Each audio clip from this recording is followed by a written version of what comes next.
अगला क्वेश्चन देखिएगा, कैलेंडर से है और मोस्ट रिपीटेड क्वेश्चन है, ध्यान से समझिएगा क्या बोला है यहाँ पे।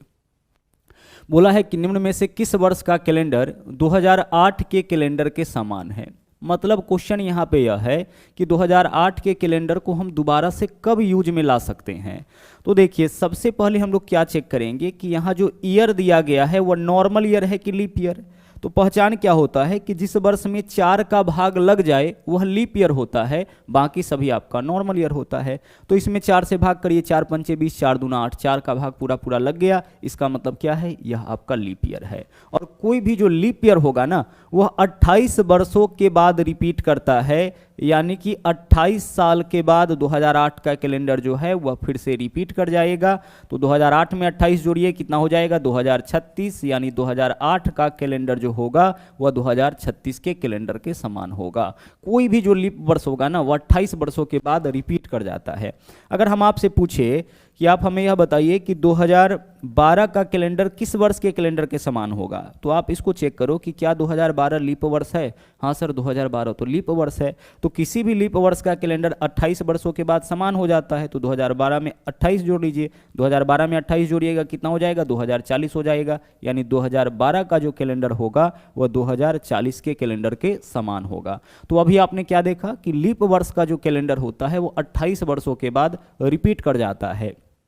लेकिन जो नॉर्मल ईयर होगा, अच्छा लीप ईयर का एक पहचान यह भी होती, एक पहचान तो आपका हो गया कि जिस वर्ष में 4 का भाग लग जाए। लेकिन अगर शताब्दी वर्ष है जैसे 1900, तो जिसके भी अंतिम में 00 होगा वह तो 4 से कटेगा ही। लेकिन 4 से कटने के बावजूद यह लीप वर्ष नहीं है, क्योंकि अगर शताब्दी वर्ष है, अंतिम में 00 है, तो वहाँ 4 का नियम काम नहीं करता है, 400 का नियम काम करता है। अगर यह 400 से कटा, शताब्दी वर्ष है, अगर यह 400 से कटा तभी लीप वर्ष होगा, तो यह आपका लीप वर्ष नहीं है। उसी तरीके से अगर हम आपसे पूछे 2000 क्या लीप वर्ष है, हाँ सर 2000 लीप वर्ष हो जाएगा, शताब्दी वर्ष है, यहाँ 4 से नहीं, कितना से चेक करेंगे, 400 से, 400 पंचे 20, यह लीप वर्ष आपका हो जाएगा। ठीक है, तो लीप वर्ष का क्या नियम हो गया, एक तो जो 4 से कट जाएगा, लेकिन शताब्दी वर्ष के केस में हम 4 से नहीं 400 से भाग करेंगे। शताब्दी वर्ष किसको बोलेंगे, जिसके अंतिम में 00, जैसे 2000, 2100, 2200, 2300, 2400, 1800, 1700, 1600, 1500, यह सब शताब्दी वर्ष होगा। यह अगर 400 से कट गया तो लीप वर्ष होगा, नहीं तो फिर लीप वर्ष नहीं होगा। और लीप वर्ष का एग्जैक्टली मतलब यह होता है कि उस वर्ष में कुल मिला के 366 दिन होगा, और उस साल आने वाला जो फरवरी होगा वो आपका 29 दिनों का होगा। चलिए, इतना कॉन्सेप्ट क्लियर हो गया। अब हम लोग देखते हैं कि जो नॉर्मल ईयर होगा, यह तो लीप वर्ष का बात हो गया, क्वेश्चन लीप वर्ष से रिलेटेड था। अगर कोई नॉर्मल ईयर है तो नॉर्मल ईयर का कैलेंडर साधारण वर्ष का कैलेंडर कितने साल के बाद रिपीट होगा, तो जो साधारण वर्ष होगा ना उसका कैलेंडर 11 साल के बाद रिपीट हो जाएगा। कितने साल के बाद, 11 साल के बाद रिपीट हो जाएगा। तो दो कॉन्सेप्ट आप देख लिए हैं। पहला कॉन्सेप्ट आपने क्या देखा कि जो लीप ईयर होगा उसका कैलेंडर तो भाई 28 साल के बाद रिपीट होगा, इसमें कोई दिक्कत ही नहीं है। दूसरा कॉन्सेप्ट आपने क्या देखा कि जो नॉर्मल ईयर होगा उसका कैलेंडर 11 साल के बाद रिपीट होगा।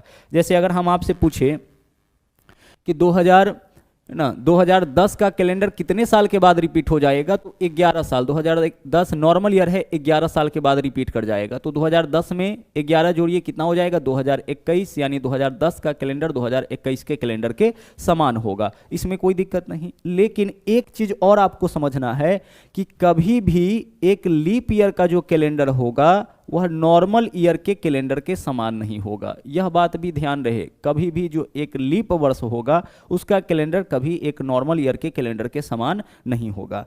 तो अब आप ध्यान से समझिएगा कि अगर आपसे यह पूछा जाए कि 2007 का कैलेंडर कितने साल के बाद, 2007 नहीं, हम दूसरा ले लेते हैं कोई, 2000 हम यहाँ पे 9 ले लेते हैं, ठीक है, 2009 का कैलेंडर कितने साल के बाद रिपीट कर जाएगा, तो 2009 देख लीजिए, नॉर्मल ईयर है और नॉर्मल ईयर का कैलेंडर 11 साल के बाद।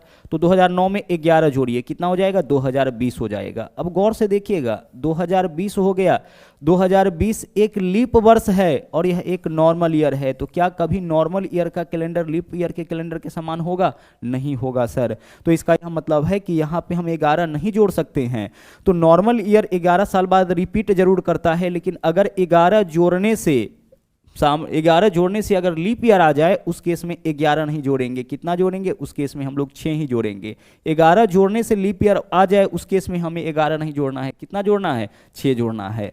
तो चलिए 3 कॉन्सेप्ट यहाँ पे आपके सामने आ गया कि लीप ईयर का कैलेंडर 28 साल के बाद रिपीट हो जाएगा, लेकिन एक नॉर्मल ईयर का कैलेंडर या तो 11 साल बाद या फिर 6 साल बाद रिपीट हो जाएगा। हम 11 ही जोड़ेंगे, लेकिन 11 जोड़ने पर अगर नॉर्मल ईयर लीप ईयर बन जाता है उस केस में नॉर्मल ईयर और लीप ईयर तो कभी समान होगा नहीं, तो हम वहाँ पे 11 न जोड़ करके कितना जोड़ेंगे, 6। जोड़ना 11 है, 11 जोड़ने पर अगर एक नॉर्मल और एक लीप ईयर हो जाए उस केस में हमें सिर्फ 6 जोड़ना है।